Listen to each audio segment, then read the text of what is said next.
In this video, I want to show you how you can reset your two-factor authentication on Binance. Now, this is really easy, guys. What you want to do is you want to open up Binance, head over to your account up here, go to account, and then you want to select security on the left-hand side.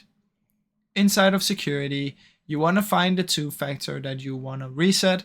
So if it's your phone number or if it's your email or password, what you want to do is you just want to press on manage, and inside of manage there will be either a remove button and then you can remove and add it again, or there will be a reset button and you can reset it from in there. So that is the easiest way that you can do this, guys. Now keep in mind, if you are removing or resetting one of these, most likely you're gonna have to get it on the other one. So if you want to do it for the Authenticator app, you might get a confirmation email or confirmation on your phone number that you want to do this. So just keep that in mind.